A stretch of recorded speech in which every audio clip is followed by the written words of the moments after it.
Hello and welcome to episode 259 of First Geek 411. My name's Cameron Franklin, and with me, as always, from West Coast, Best Coast, is Emma. Emma, how you doing today? Hi, doing great. Can't complain. Having a good day. How about you? Nice. Doing good. Like, a little sore. We've been doing landscaping on the weekends, which is my favorite thing ever. Um, and so that's been something. So I'm definitely like recovering from that. And then, yeah, got some exciting stuff for us to chat about. We are, of course, chatting on the huge news that Larian is done with Baldur's Gate 3. That came out Yeah. of GDC this past week. That's going to be our main topic. We're also chatting about David Tennant taking home some award wins and some Hey. new Spider Man Into the Spider Verse content coming this week. Hey. We love Um, it. yeah. So we got some fun stuff. As always, you can find us on social media as OneGeek411. You can join us in our Discord server. It's been like 2 weeks and I forgot how to say Discord. Wow, here we are. Um, you can shoot us an email at 1stgeek411 at gmail.com. Watch live on Twitch Monday nights around 6:45 Mountain Time. And then find our videos over on our YouTube. You can also check out that Red Bubble store. Before we get into the news, Emma, what have you been up to? A couple of things in the past couple of weeks. Recovered from a cold, the post Comic Con cold, which has been fun.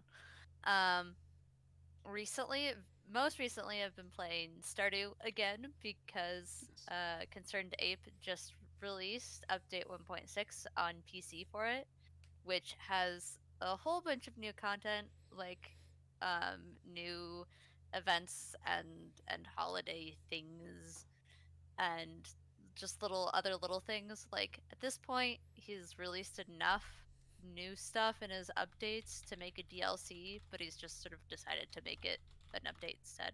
So that's been a lot of fun. I started a whole new farm um, because he released a new farm type, so that's been fun.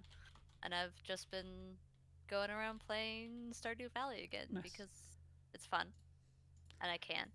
Um, I've I was also hanging out with some people in Madbird as they were playing, and yep as someone who knows nothing about it, it was very cool to be like how infectiously like happy they were for the update. yep They were just like, yep "Oh, this is new." I'm like, "Oh, okay, cool." And I'm yep just vibing, and yep. so, but it was so I cool. was I was playing it while a good friend of mine and I were watching Dimension 20, and I kept.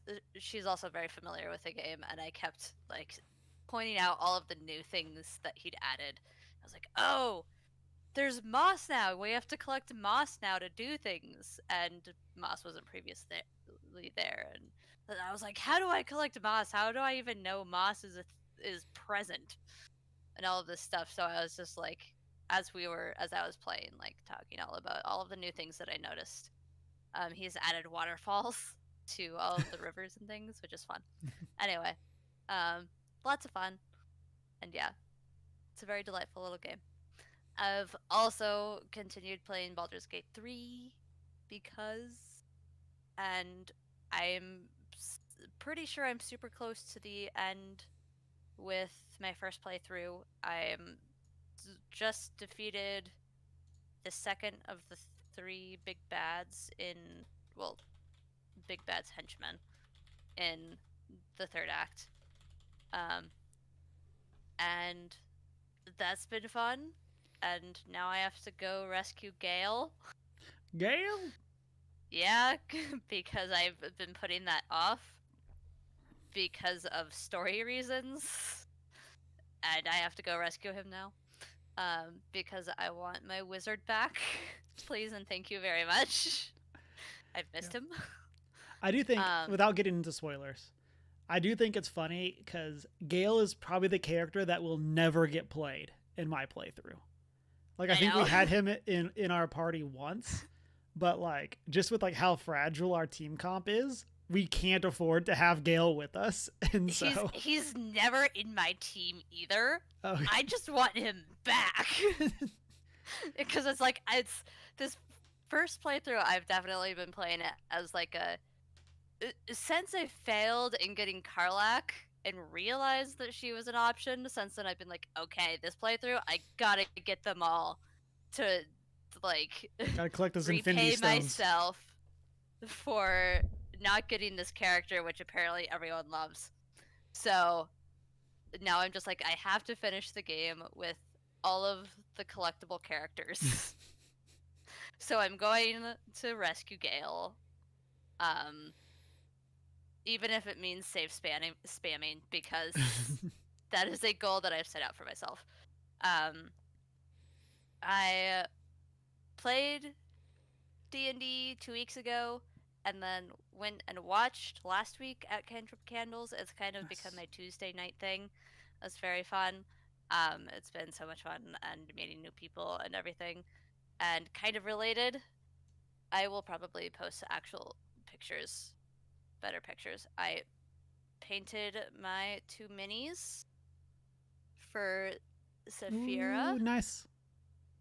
Who is Aloy inspired, hence the red hair. It's the first time I've ever painted a mini. I was just about to ask, have you done a mini painting before? No. So someone lent me their like beginner's painting kit or whatever, and a mini holder, and it was a lot of fun. They had a painting night, but it was the weekend I was sick, so I ended up not going. So someone gave me their little set to borrow for the week to paint my minis. I will share photos later. But yeah, so I got to paint my minis. They're a little iffy because I was figuring things out.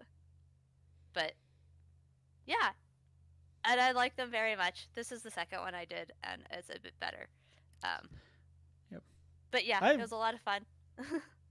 Having played mostly virtual TTRPGs, like I really want to make like minis of my characters, but like it feels so like wasteful is the wrong word, because do whatever you have fun with that hobby, but like it's just like I would love to make an Ezek mini.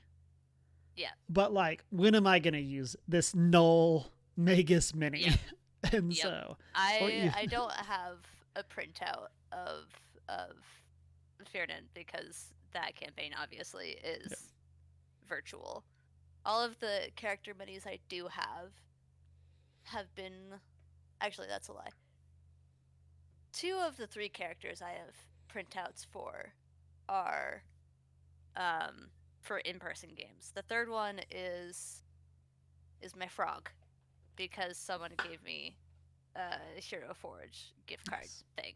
Nice. So I was like, I'm just gonna print her instead, because I don't have any other games going right now that I need a mini for. But yeah, so I have, because one of the people in the community has a 3D printer and offered to print minis for our new campaign. Nice. So I had 2 minis that were just unpainted minis for free. Hey, I love that. Yeah. So that's been the past couple of weeks. D&D and Stardew, and yeah. And I have a job interview tomorrow, which is exciting. Let's go! So excited for you. Yeah. So that's that. Let's see. So, I mean, it's obviously been a minute since we ever been able to do anything. I think 2 weeks, because you did Baldur's Gate last week, and I think we missed the week before. Yeah, because I was sick. And so, yeah, that's right.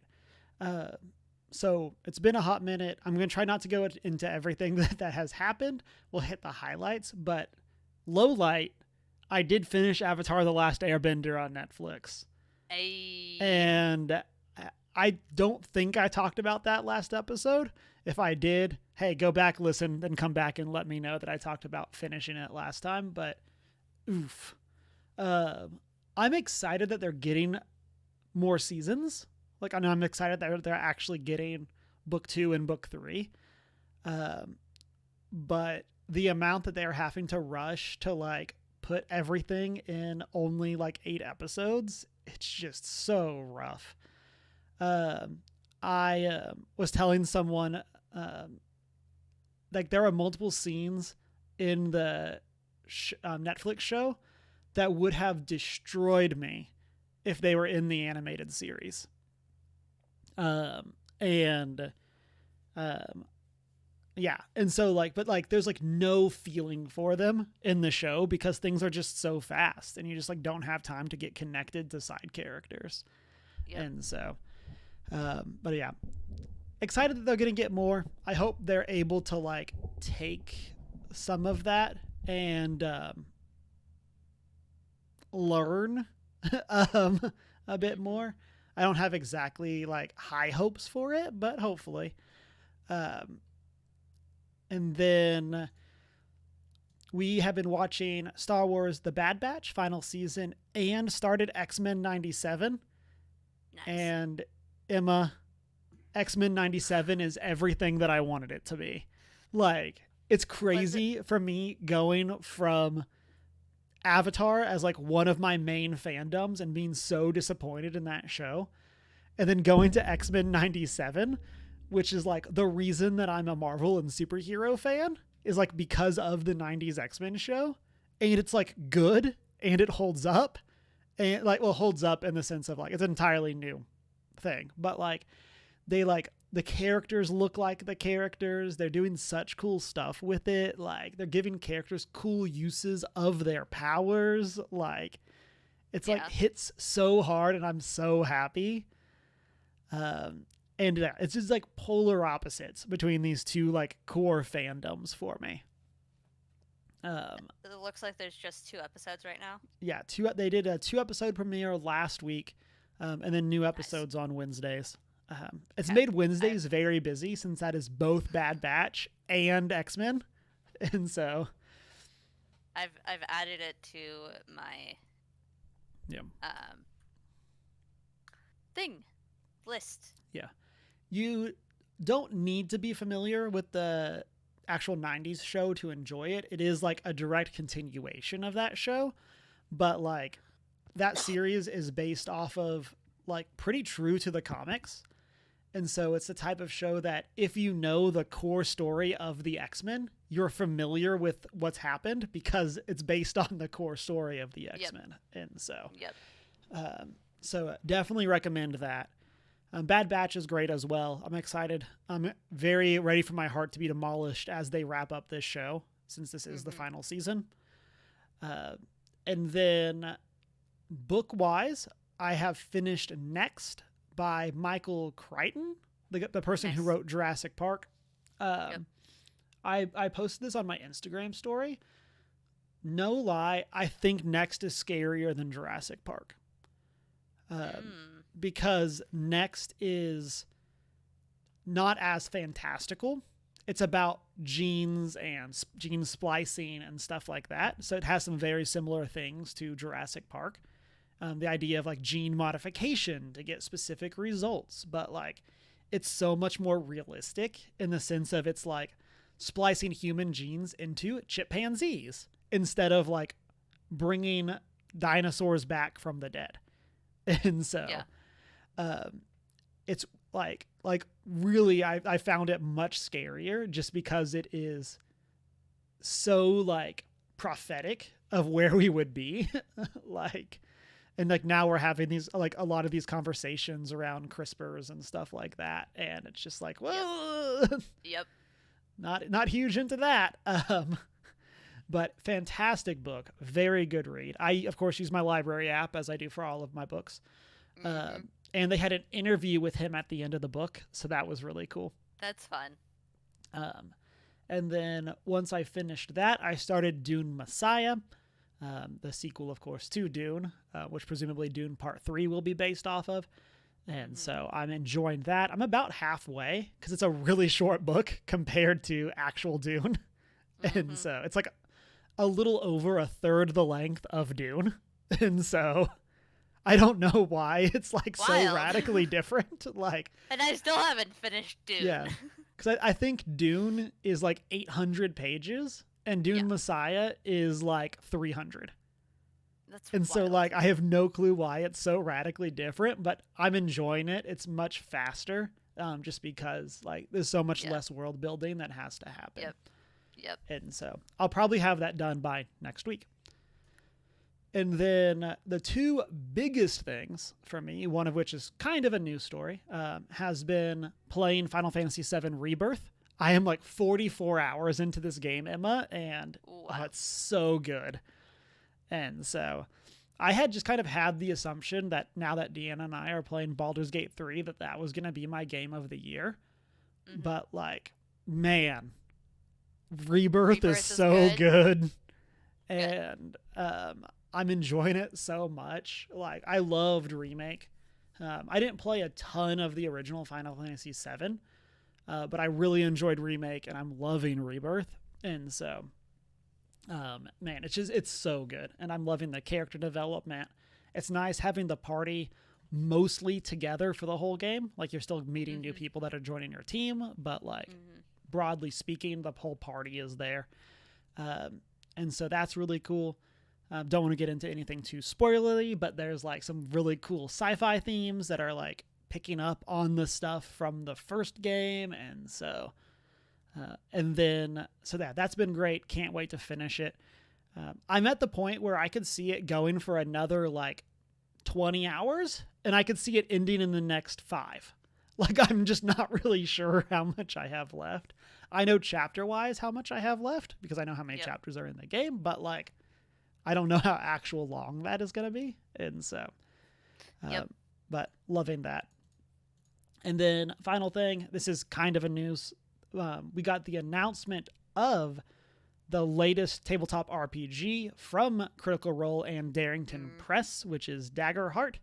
It's their very D&D adjacent tabletop RPG. It's fantasy, very clearly positioned to be their tabletop RPG instead of D&D for Campaign 4. Of course, it has not been announced, but nope. You don't make a brand new tabletop RPG in the middle of your current streaming campaign. Yeah.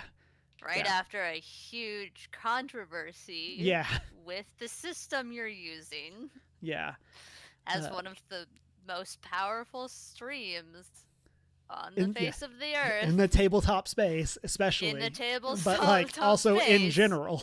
In general as well. Yeah. But yeah, I would be shocked if they don't use the release of Daggerheart as a way to because this is just a play test that they released, which is still like a 400-page core rulebook. That's still a lot, which is bananas to me. Yeah. But yeah, I would be shocked if they don't use the actual release of Daggerheart to promote Campaign 4 or vice versa. Campaign 4 starts with them having access to the full version, and then we as the audience get it a couple sessions in. And so... and so their like celebration of launching it. Exactly. So I don't want to go too much. I talked about it for about an hour and a half on Cameron plus Deanna yesterday. So that was, I don't want to go into an hour and a half conversation because that's all we have time for, but like, but I did have the opportunity. There's a place that Deanna and I kind of like randomly stumbled into, which is it's called RPG Dungeons. And it is a place where you can go and play tabletop RPGs. They have house GMs. It seemed really cool from my time getting to go there. And so they put up a game for a learn to play for Daggerheart, basically playing through the quick campaign that they put out. And so kind of high level, I boiled down my thoughts from the stream into like 4 bullet points. And there are things that I thought were interesting. So the first one is, it feels like D&D in a lot of great ways. The characters have cool abilities. There's a lot of diversity for cool RP and gameplay. I highly recommend checking out Critical Role's Session 0 and Session 1. Lots of very cool stuff. I'm hoping that we get to see them when they do Daggerheart as an actual campaign. Perhaps some of those characters are the basis for their actual ones. I could see that not being the case just because they'll now have more time to think about it, but there's some really cool stuff there. Dice Breakers had a really interesting video that was like, do we need Daggerheart? And I think a very interesting counter to that is, do we need D&D? Yeah. Like, let's not forget, like, D&D Next is dropping end of this year, beginning of next year. And, like, while I don't necessarily think there's anything in Daggerheart that, like, blows D&D out of the water, like, you could, like, that same point of, like, it feeling D&D is, like, cool, because, like, D&D feels like generic fantasy, which I feel like is what a lot of people want. Yeah.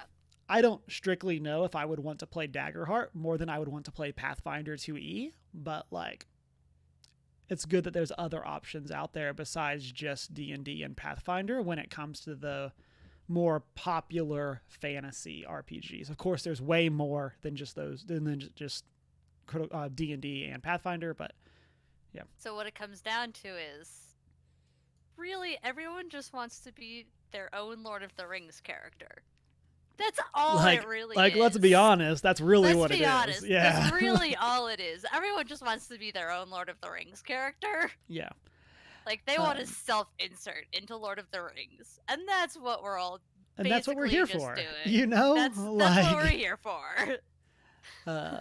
Yeah, definitely. And so next up, like, the card system seems really cool. I apparently got it wrong, and somebody made a comment on my video. But so the way that it works is as you get new abilities, they are cards, and you build up your vault. And then as you level up, you get access to more cards, but you can only have 5 cards on you at a time. So after you hit level 5, you hit the point where you now have access to 6 cards. And so you can shuffle them around. It's kind of like, think like prepared spells. Mm-hmm. But at any time, you can pay stress to switch to one of the cards that's in your vault. Interesting. So that's really cool. Using 2d12 instead of a d20, I said is an interesting change. So you have one that's hope and one that's fear. And so hope is the resource that characters use. Fear is the resource that DM uses. I will say this, using 2 dice definitely adds to the quick math. Like, people are that struggle with doing math in front of people are going to struggle, because advantage is also adding a d6 to your roll, and disadvantage is subtracting a d6 from your roll. So, like, there's just a lot more math there. Is it a d20 system? I haven't. So I've heard this as a criticism. I don't think it actually matters, but one of the points of confusion that people have brought up is that the DM uses a d20, but the players use 2d12s. Interesting. And so some people have called that out as confusing. I didn't feel that when I played, but I also wasn't GMing. And so I'm hopefully going to GM this for 2 different groups soonish. Yeah. And so, like, I'm really excited for trying it with them to see if that hits me on the other side. So I would say, like, it's d20 in the sense of, like, it is the normal polyhedral dice. So, like, I had abilities that were d8s and d10s. And so, like, effectively, I don't know if they're technically calling it d20, but yes. It is close enough, at least. It's not like Marvel Multiverses or Candela that are like D6 systems. So and then last thing is the armor, HP, and stress. I think is probably the biggest change in the system, and it feels like it's going to be super confusing to new people. So, like, the way that it works is, like, instead of, like, having AC, you have evasion. And that's your ability to dodge things. Then you have armor. So your armor, which is of course set by the armor you're wearing, is your ability to reduce the damage that you actually take. Okay. So, and then the way that damaging your hit points work is it's based on a range of damage. So, for example, I was playing a rogue, and my minimum damage or minor damage is 4 through 8. My major damage was 9 through 13, and then my severe damage was 14 and above. So taking 30 damage is still just 3 points of HP, because that's still severe. So what you do is you use your armor to tick you down a slot so that you take minor damage instead of major, is kind of the goal. Oh, interesting. And then if you reduce it below your minor damage, it becomes a stress instead of an actual damage to your hit points. So Interesting. it's an interesting system. I think it's really cool. I just think it's going to be something that like is confusing, and you're going to have to Yeah. babysit new players Yeah. and remind them, hey, don't forget you can do this as options. And so, Yep. and it's cool that when there's downtime, you can actually just heal other people. Like there are classes that are healers, but like when there's downtime, you can just use your down actions. You have 2 downtime actions, and if you don't need to take care of anything for yourself, you can go and help heal somebody else or fix someone else's armor, Oh, which that's is just cool. pretty cool. So more thoughts coming for Daggerheart as I play more, but I really enjoyed my learn to play. I posted a picture in Discord because Senpai noticed me, and I got reposted by the Darrington Yep. Press. I saw that. And so I was hyped about Kudos that. to you. Yeah. Good job. And You got noticed. Yes. Thank you, Senpai. But yeah, excited to hear more. If you have any questions about Daggerheart, feel free to hit me up on my personal socials or over in the Discord. Always happy to chat about it. With that, let's transition from one tabletop RPG into another with our main topic for this week, which is Larian Studios being done with Baldur's Gate. So this came out of GDC, where Sven Vink, who I believe is the president of Larian, I'm now lost that, announced that they would no longer be doing any, what I'll say is like real support in air quotes for Baldur's Gate as a franchise. There's going to be no Baldur's Gate 3 DLC, and Larian is not working on Baldur's Gate 4. There probably will still be a Baldur's Gate 4 because Wizards owns the IP, but Larian will not be the ones to make that game. And so they will still be doing updates and things like that for Baldur's Gate 3, but there's not going to be any like large DLC or anything like that. And so they really showed up, claimed Game of the Year, and said, "We're quitting while we're ahead." Yeah. Bye. And so I liked this quote. So Vink explained that this is from Polygon, that's where I'm reading from. Vink explained that he initially wanted to do more Baldur's Gate, but decided against it. That's not what we're made for. That's literally the opposite of what Larian is about. We want to do big, new things. We don't want to rehash the thing that we've already done. And so, which makes sense, honestly. Like, makes total sense. And I'm right there with them. And so then he also said in a separate quote, we're going to move on. We're going to move away from D&D. We're going to start making a new thing. And so I'm super hyped for Larian. Like, whether this is... Oh, and I believe separately he confirmed that this is not Divinity Original Sin 3. So whatever it is that's new, if it may still be a new IP or an existing IP, but it's not Divinity or D&D is, I believe, the way that this is was framed. And so crazy hyped for them. What would you like to see them tackle, Emma? I mean, Baldur's Gate 3 is the only thing I know them for. I mean, I do feel like we need some new IP that has had the same love and care and attention put into it as we've seen with Baldur's Gate 3. Like, if they take the energy that they put into Baldur's Gate 3 and put it into something completely brand new, so not a current IP from another media into video game or whatever, like, so not a book to game or a movie to game or whatever, but like something completely new. Like, Horizon was new, a new IP when it came out, completely not based on anything or whatever. That would be great, because clearly, from what we saw in Baldur's Gate 3, like, they've got a great team who put so much love and heart into the things that they're making. And when that came out, it came out finished, which is Which is not insane. what you see Like, with a lot of games these days. yeah. It was by no means perfect. There were like technical issues, but like it's insane how much there is in Baldur's Gate 3.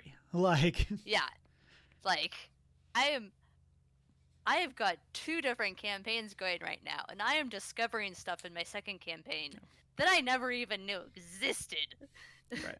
in my first campaign. Yeah. So it's like, and I'm having these moments of like, how did I miss this when I was here the first time? But like, if we could see that energy put into something completely brand new, that would be amazing. Because really, I mean, this is also coming from someone who's in the entertainment business. Everything right now is an adaptation of something else that exists. I want something that is not an adaptation of something else that already exists. I want something new. And they've got the team and the energy and the brains to do that. So that's they've really proven what that they can. Like, if you can make cool characters, you can plug them into any like setting or theme or something. Like, people will love your characters, and like that's really what they proved with Baldur's Gate 3. Is like Divinity Original Sin 1 and 2 had a very good following, but it never really caught on mainstream. And then Larian, kind of with the success of Critical Role and Stranger Things, that like put so much, or put D&D on the map in such a completely different way. Like Larian kind of got to ride those coattails and then made an awesome game set in that world. And so if they can now make an awesome game in a different setting, I'm all in. I was talking in Discord. I would love if they made a Pathfinder game. Ooh. Like, I don't at all think that's what's going to happen. There are some very good Pathfinder CRPGs as well. I put like 80 hours into Kingmaker. Wrath of the Righteous is supposed to be very good as well. But I just think it would be hilarious if they did a Pathfinder 2E game after all that's happened. Just to solidify the backhand to Wizards of the Coast. I just think it would be so good if that's what happened. Again, I don't think that's what's happening. They made it sound like it is going to be a net new IP. But if it's not, I would love to, or kind of regardless, I would like to see them tackle sci-fi. There's not, as far as I'm aware, there's not a lot of sci-fi CRPGs that are not Warhammer based. Like there was one that came out earlier this year that was a Warhammer CRPG, but I would love to see them tackle. I actually said Starfinder when I was talking to people, because like Starfinder 2E is coming out soon. But like as another example, like Lancer, which is like mech based. Like that would be really cool, and that'd be a fun like twist on the system. Of course, Phantom Brigade is my baby, and so like give me another cool mech like CRPG. But yeah, I would love to see that and see what they could do with those ideas. Again, I don't necessarily think that we're going to see them do something like that, but I would love for them to go and do something sci-fi related. Potentially like cyberpunk. That's like less my desired genre, but like I do feel like that they could do a really good job with like, not like the cyberpunk IP, but with a game set in like the cyberpunk genre. There's a lot of room there for like such deep themes that I feel like Larian could do a really good job at handling. And 100%. yeah, like that would be super cool. I was trying to think of some other examples, and I just kept on going to like weird sci-fi. Like give me like I don't want like space travel sci-fi, but give me like weird planets of like this is a game set on a planet with blank thing. The whole game like takes place on the Yeah, like Dune is sci-fi, like Dune would technically be speaking. a super cool CRPG. Like I would not necessarily want to play through, and it also has a TTRPG. Just saying, uh, I would not It's necessarily want almost to like I play know these through. things, even though I haven't finished the book. Yeah, Emma's prepared. She came with notes. Um, and I would not necessarily want to play through the story of Dune, just because I don't think we need to see Paul No, Atreides taking over the planet Dune again. But in a like, different format. I think a game based in like the world of Dune, where you could like play as a Fremen that is like fighting for Paul, or Mhm. uh, a game that is just kind of set in that universe that has so much history. Like you could completely ignore the planet Dune and just kind of have it be such and such a Dune story, Yeah. and like deal Almost with like a something else. meanwhile on the other side of the galaxy Exactly. kind of thing. Like, Exactly. Um, like there's so much history there that you could pull on. yeah. Uh, we could have like the anti AI wars that they did, like Hmm. stuff like that. There's so many cool options that they could do within that IP if they wanted to go that direction. Um, I'm so hyped. We're not going to find out what this is for like 4 to 5 years at a minimum, but like Nope. considering it, I think it took Larian 7 years to make Baldur's Gate 3. Um, and Which, yeah, I mean, those 7 years show in yeah, that game. yeah, And it was a good 7 years well yeah. spent. I'm very happy that they were rewarded for their effort in Oh, the oh, sense yeah. of like people buying the game, the amount of positive buzz that they've gotten. Most games don't get to have that long of a creation cycle, and most games Nope. that take that long to make are often plagued by behind the scenes stuff that then cause the Yep. game to not be good because they lacked consistent vision. Yep. But like the fact that we got this after 7 years and it's so good, Yep. chef's kiss. Beautiful. Let us know what you want to see from Larian's next game. Should they stick in the tabletop RPG world or adjacent? What kind of themes and settings would you like to see them tackle? Hit us up, and we're excited to hear it. Let's go to our next news section. Emma, what do you got for us? Just a minor announcement from the David Tennant fan corner, because that is the corner that I Wee woo, wee woo, wee woo. live in. Big David Tennant fan, as anyone and everyone knows for many reasons. He recently won an award for let's see, I was just looking at it. For it was the Treewin Award for Best Shakespearean Performance. Um, when he recently, I think it's still going on or just wrapped up. His most recent project was he headed up Macbeth at the Donmar Warehouse in London, I believe. Don't quote me on that. And this is something that one of my good friends and I have been gushing about for months. We keep sending photos of the performances back and forth to each other about this, and going, one day we'll go to England and like watch all of these British actors doing Shakespearean plays and stuff. But he won an award for his performance of Macbeth in Macbeth, and it's very exciting. Um, Andrew Scott also won an award for a one-man show that he did, which is pretty cool. Um, Andrew Scott, he also won an award from the Critics Circle Film Awards. So lots of actors that we know are getting things for their work, and it's very exciting. And this has been the report from David Tennant's fan corner. Yay, David Tennant! Congrats. I thought it is in London. You are correct. Ah. I ended up I on remembered correctly. the Don Mara website. You can get $15 standing room tickets to this. And Like, it that's has crazy. David Tennant in it.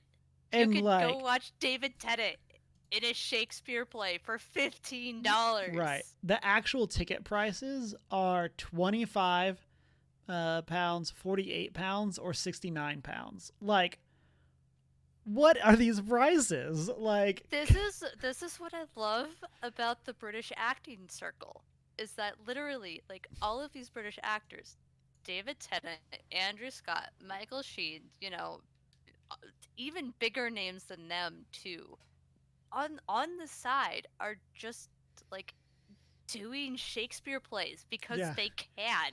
Yeah, Like just because they're why like, not? Take yeah, 3 months. I'm a well-known name. Like I could have all of the TV and movie roles that I want, but Yeah. I'm gonna take off 3 months and I got some go be time. in a Shakespeare Might place as well go be because I Macbeth. can. Yeah. Like Like, that's man, so that's cool. so cool. Like like And you're you're doing local art, local yeah. theater because it's something that you love to do. Yeah.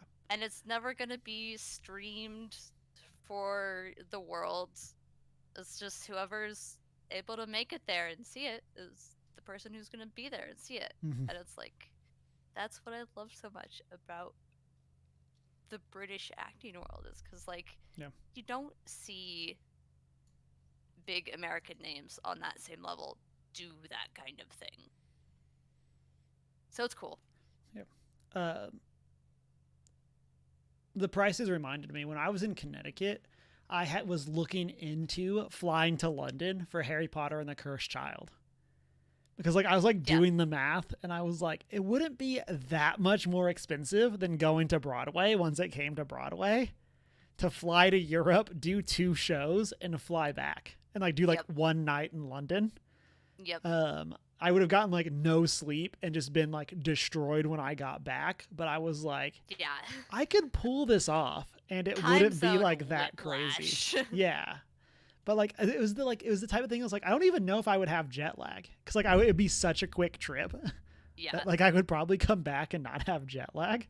But like I ended up not happening. Of course, I'm not gonna fly across the ocean for one night, and it was like it ended up being like, well, this is gonna need to be a longer trip, and then just never happened. But also, I highly recommend everyone Google the the press photos for this Macbeth performance because they are so beautiful and the set design and stage design for it looks like to die for. yeah, I'll toss them up for post show chat. We can take a look. Yep.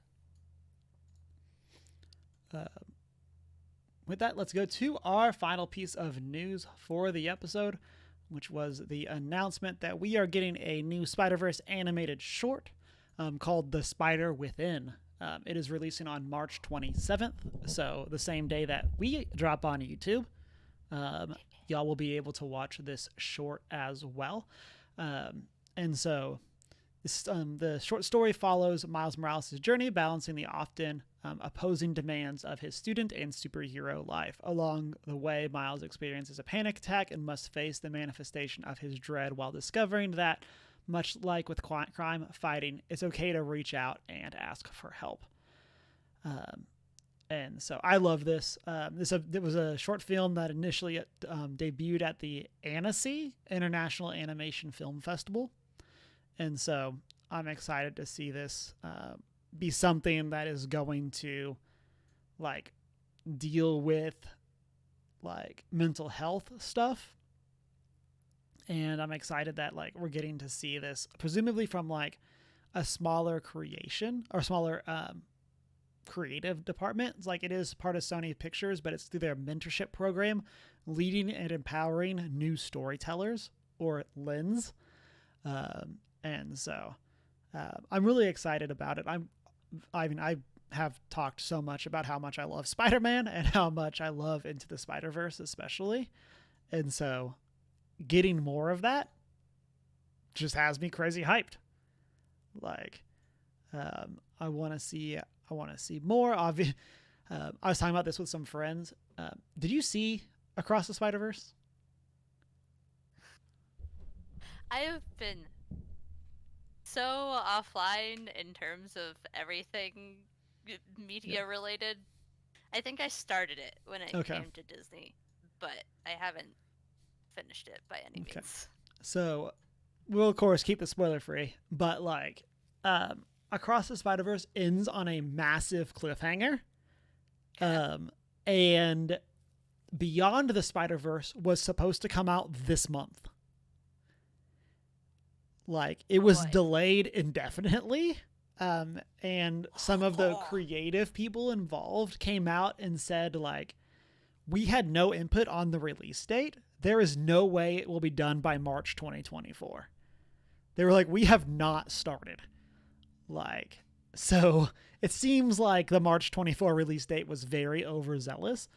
And so, like, it's crazy that theoretically we were supposed to have the third movie for it now.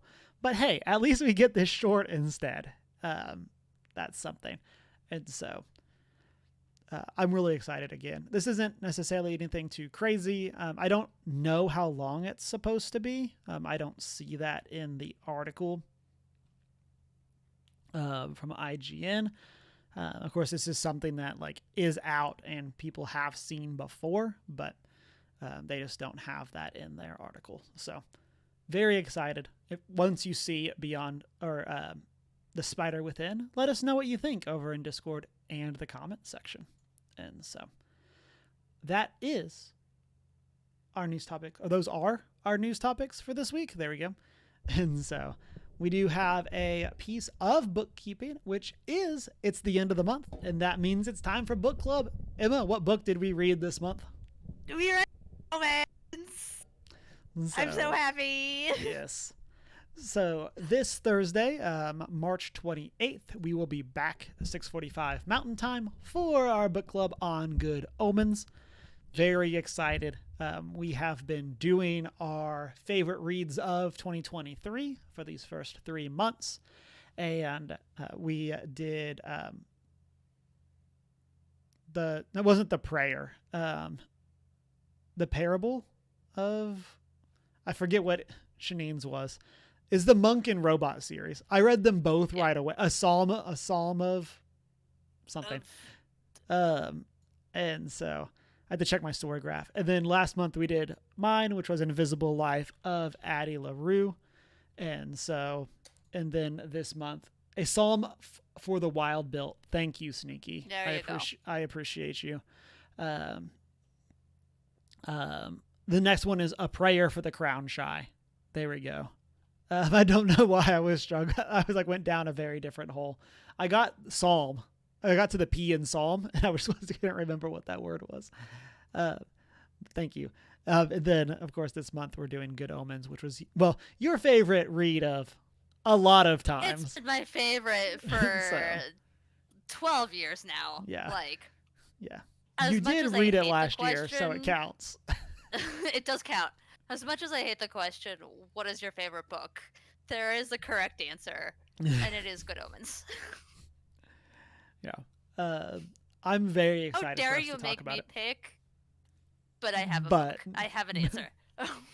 But while we're here, it is Good Omens. This absolutely amazing book that changed my life when I was 16 years old. Yeah. I'm very excited for us to chat about it. I was only familiar with it from the show, yes. And so it was very cool getting to like see the book and go through it. It definitely made me want to rewatch the show now that I have been through it. And so, like I said, that discussion will be Thursday, March 28th, 6:45 Mountain Time.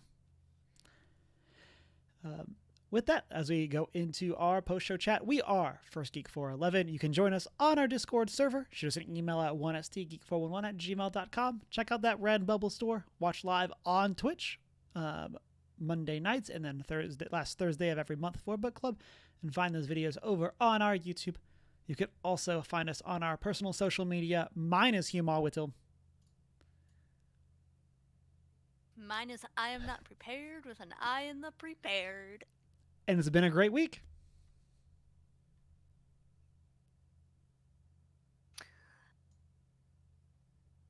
some food. Do whatever a spider can.